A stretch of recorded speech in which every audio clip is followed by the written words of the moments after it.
Hello दोस्तों and welcome back to our channel. हमारे पहले व्लॉग में हम माफूशी आइलैंड से वापस एयरपोर्ट आए so that we can take our second speed boat to our next destination. The fare from Mafushi to the airport was $25 per person for a sharing speedboat. और माफूशी से airport आने में हमें लगभग 45 मिनट का टाइम लगा। अगर आपको शेयरिंग स्पीड बोट बुक करनी है किसी भी आइलैंड पे जाने के लिए तो आप अपने होटल से या डायरेक्ट एयरपोर्ट से बुक कर सकते हैं एजेंट्स के थ्रू जो आपको एयरपोर्ट पे ही मिल जाएंगे। मीनवाइल हमारे वीडियोस को लाइक करें, कमेंट करें अपने फीडबैक्स और हमारे चैनल को सब्सक्राइब करना ना भूलें।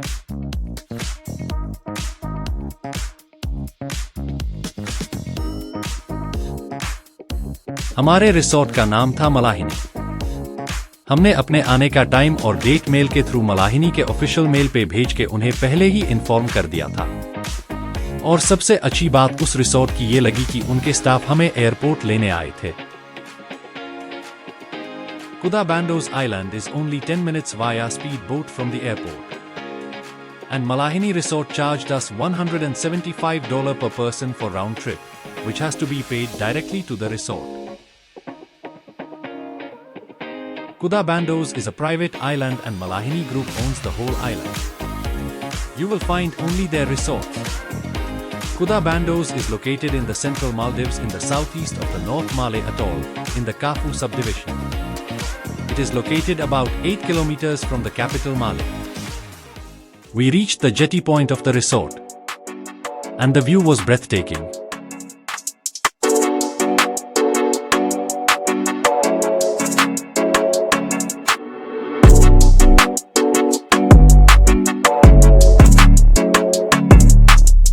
The weather was very nice, neither too hot nor too cold, but yes, your skin will definitely get tan.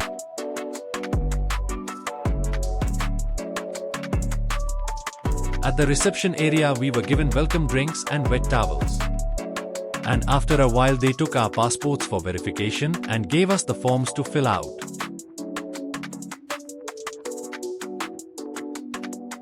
हर एक गेस्ट को होटल के एक स्टाफ गाइड कर रहे थे।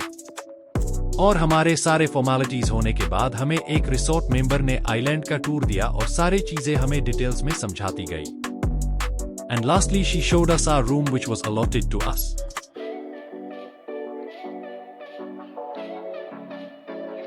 The island is divided according to its room categories, with separate areas allocated for suites, villas and rooms.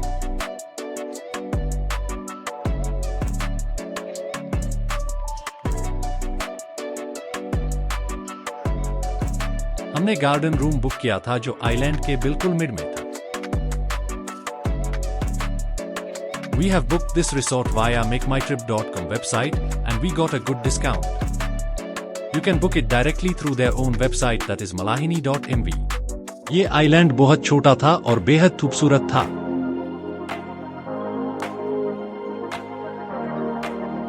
इस island पे आप कहीं भी जाओगे तो इसी तरह से घने पेड़ पौधों के बीच से ये मनमोहक सुंदर छोटी छोटी गलियां बनी हुई है।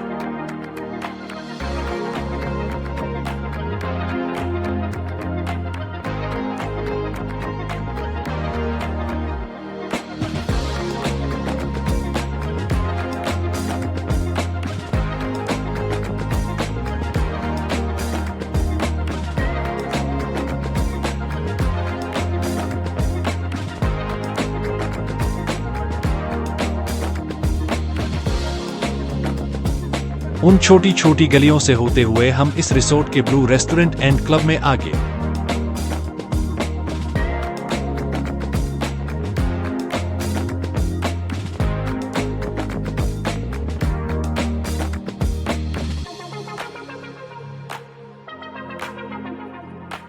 इस रिसोर्ट में हमें 2 शेफ इंडिया के मिले जो कोलकाता के रहने वाले थे।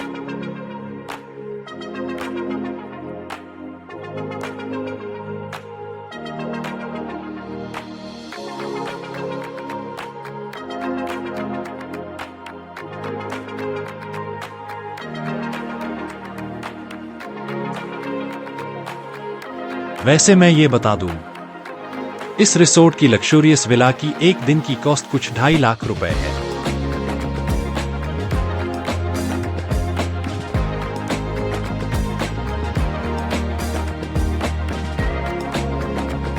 यहाँ के ओशन काफी सुंदर है और कुछ ही पलों में आपका दिल यहाँ लग जाएगा। हम तो यहाँ घंटों बैठ के बस समुद्र की लहरों को देखते ही रहते थे।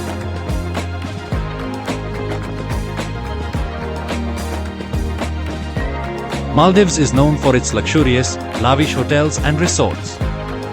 और वाकई यहाँ पे हर एक चीज आपको इंडिया के मुकाबले 4 से 5 गुना महंगी मिलेगी।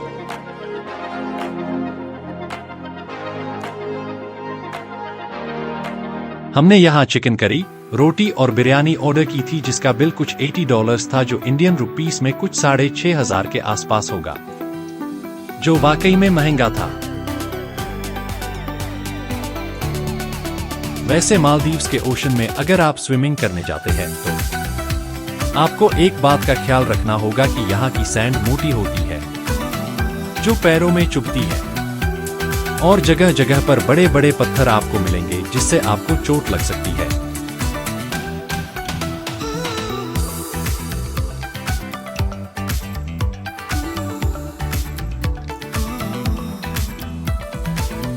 स्पेसिफिक कुछ एरिया है स्विमिंग करने के लिए। हर जगह हम जाके स्विमिंग नहीं कर सकते क्योंकि कहीं पे बीचेस गहरे हैं और कहीं पे पत्थरों से घिरे हुए हैं।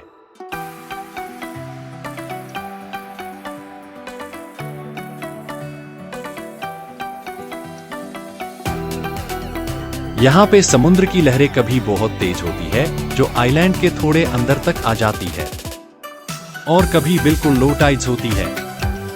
यहाँ का मौसम भी अनप्रिडिक्टेबल है, कभी तेज धूप तो कभी अचानक से बारिश हो जाती है।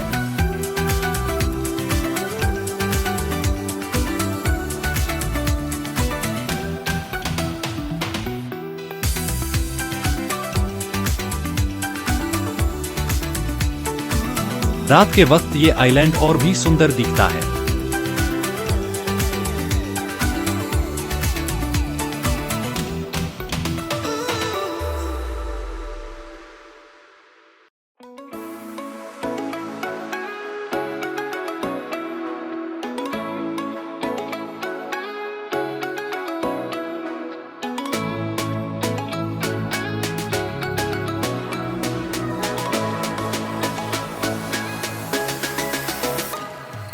ये लाइट से जगमगाती हुई शहर माले डिस्ट्रिक्ट है।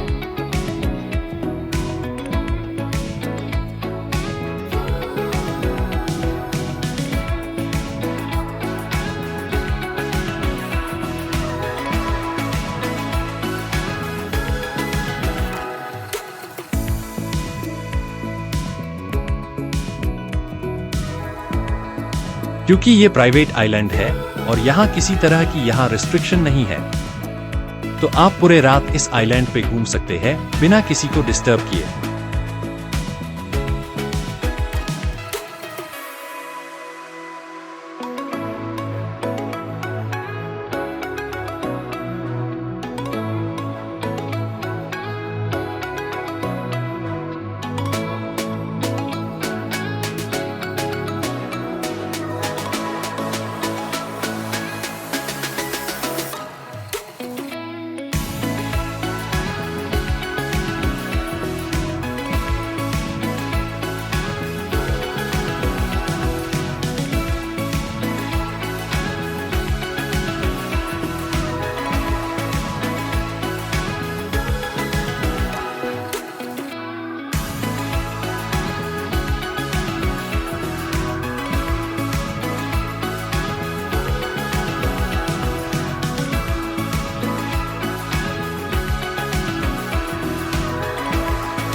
इस रिसोर्ट में आपको कायाक और कैनोइंग की सर्विस बिल्कुल फ्री मिलती है, लेकिन हर दिन सिर्फ 2 घंटे के लिए।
और हम स्पीड बोट से वापस एयरपोर्ट के लिए निकल पड़े।